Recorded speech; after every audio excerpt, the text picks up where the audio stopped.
আচ্ছা বলবি সাহেব, আপনি বলেন এটা হলো মুয়াজ্জিনের জায়গা, আর ওই ভদ্রলোক এসে বসে আছে, ওকে উঠতে বসে উঠছে না, তাই ঝগড়া ঝামেলা হবে কিনা বলেন? আরে সাহেব, আপনি কোথায় যাবেন? ওই আটান্নের টাইম নেই, আটান্নের।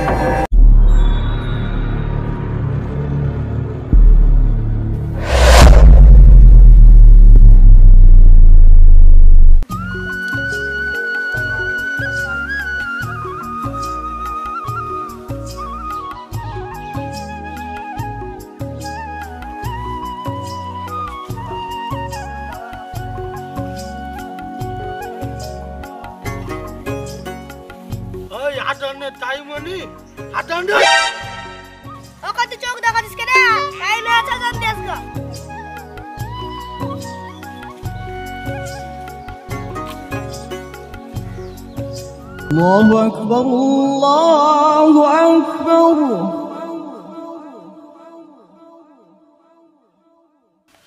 الله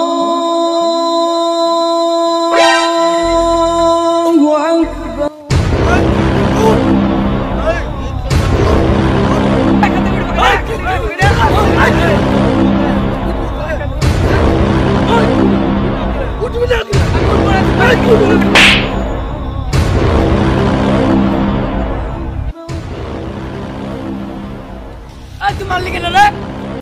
أشهد أن لا এই পাগলা ছেলেটার কথা পানি পানি লাগছে নাকি? এই পাগলা ছেলেটা এত বেলা বুঝতে পারছো না? নাইলে কালকে ভাটির বয়া করে। তোমরা মসজিদে এসেছো নামাজ পড়তে, খোদার ঘরে এসেছো ইবাদত বান্দেগি করবা। ইবাদত বান্দেগি না করে দেখছি খালি ঝগড়া ঝামেলা করছো। আচ্ছা বলো তো তোমাদের কি সমস্যা হয়েছে? আচ্ছা বলবি স্যার, আপনি বলেন এটা হলো মুয়াজ্জিনের জায়গা, আর ওই ভদ্রলোক এসে বসে আছে, ওকে উঠতে বসে উঠছে না, তাই ঝগড়া ঝামেলা হবে কিনা বলেন? ও আচ্ছা ঠিক আছে, আমি তো বুঝিয়ে দিচ্ছি। আচ্ছা বাবা, একটা কথা বলছি, মন দিয়ে শোনো। দেখো বাবা, এই তুমি যে জায়গাটায় বসেছো না, এটা মূলত যে আজান দেয় মুয়াজ্জিন বলা হয় না, ওর এই জায়গাটায় দাঁড়িয়ে খাবার দিতে হয়, বুঝলে কি না? কাজে এই জায়গাটায় আমাদের বসার অধিকার, ঠিক আছে? একটু পেছিয়ে যাও, এইদিকে যাও, ঠিক আছে?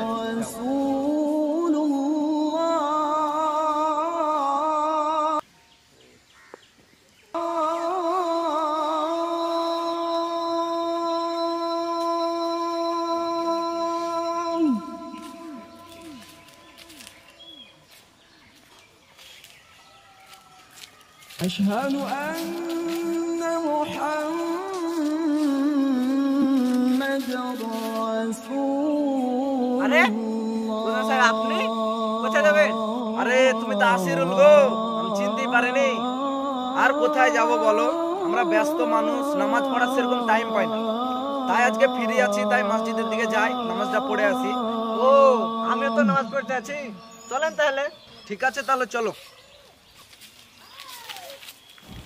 حي على الصلاة এরে শালা, আজ কোন দিকে চাঁদ কোন দিকে উঠেছে রে? প্রধান দেখছি নামাজ পড়তে এসছে, ব্যাপার কি?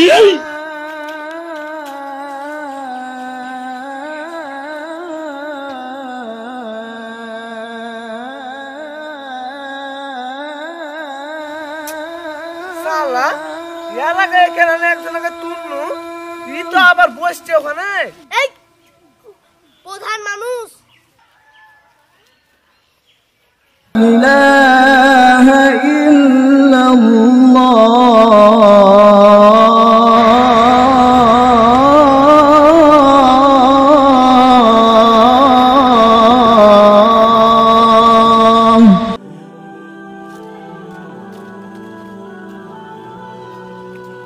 ভাই, ও ভাই, কি বলছিস? একটু এদিকে সরে বসে। কেন এতখানি জায়গাতে তোকে আড়ছে না? আমি এখানে বসবো মানে? আমি মুয়াজ্জিন, আমি ওখানে বসবো, আর তুমি আমাকে এখানে বসতে বলছো মানে? চুপচাপ এখানে বসো।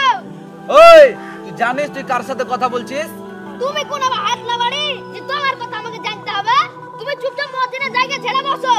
আমি কোন হাত না বাড়ি মানে তুমি হাত না বাড়িলে তো তুমি কে?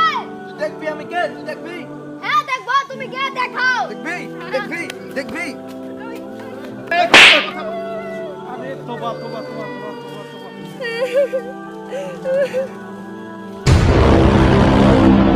আচ্ছা ভাই, এই মসজিদে এসেও কি এভাবে কেউ ঝগড়া করে? মানুষ আহিরে বাহিরে ঝগড়া অনেকেই করে, কিন্তু যে মসজিদে এসেও তো আপনারা ঝগড়া লাগিয়ে দিয়েছেন। ঝগড়া আমি করছি না, আপনার মরজেম করছে। মুয়াজ্জিন করছে মানে? মুয়াজ্জিন আবার কি করলো? আপনার মরজেমকে শোধান। আপনি বলেন মৌলভী সাহেব, আমি যেখানে একামত দিব ওই সেখানে এসে বসে গেছে, তাইলে আমার এখানে কি অপরাধ? ও, বিষয়টা আমি বুঝতে পেরেছি। দেখেন প্রধান সাহেব, মূলত আপনারা তো মসজিদে সেরকম আসেন না, নামাজও পড়েন না, আর এইসব বিষয়ের গুরুত্বও কিন্তু আপনারা জানেন না। তো আপনাকে একটু বুঝিয়ে বলি ভাই। দেখেন, মূলত এই যে জায়গাতে আপনি বসেছিলেন, যে আজান দেয় মুয়াজ্জিন, ও সেই ওই জায়গাটায় বসে তাকে ইকামত দিতে হয়। এখন আপনি ওই জায়গাটায় বসে গেছেন, আপনি ভাবছেন যে হয়তো আপনাকে উঠিয়ে দিচ্ছে, না, ওই জায়গাটা থেকে ওকে ইকামত দিতে হয়। তাই মসজিদে আসার পরে বসার সময়তে ওই জায়গাটা হইতে আপনাদের বসতে হয়। বুঝতে পারলেন কি না? বিষয়টা আপনাদের সঙ্গে একটু ভুল বোঝাবুঝি হয়েছে, বুঝছেন কি না? তো আসলে মসজিদে আসা যাওয়া করলে মশলাটা জানা হয়। আপনারা মসজিদেও আসেন না, মশলাগুলো জানেন। এই জায়গাটা মূলত মুয়াজ্জিনের জায়গা, এই জায়গাটায় মূলত আপনাদের বসতে হয়। বুঝতে পারলেন কি না? তো যাই হোক, আমার ভুল হয়েছে, আমার ক্ষমা করে দিন। যাই হোক প্রধান সাহেব, আমার হাত ধরে লাভ নাই, আমার কাছে ক্ষমা চেয়ে লাভ নাই। যার অপরাধ করেছেন তার কাছে ক্ষমা চান, কারণ হাদিসে যেহেতু বলছে হাক্কুল্লাহে হাক্কুল ইবাদ, আল্লাহর হক যদি কেউ নষ্ট করে আল্লাহর কাছে মাপ চাইলে আল্লাহ মাফ করবে, আর বান্দার যদি কেউ হক নষ্ট করে তো বান্দার কাছেই ক্ষমা চাই। যেহেতু একে আপনি মেরেছেন, ওর কাছ থেকে ক্ষমা চান, ও যদি ক্ষমা দেয় তো আপনি মাফ পাবেন। ভাই আমার ক্ষমা করে দিন, আমার ভুল হয়েছে, ঠিক আছে?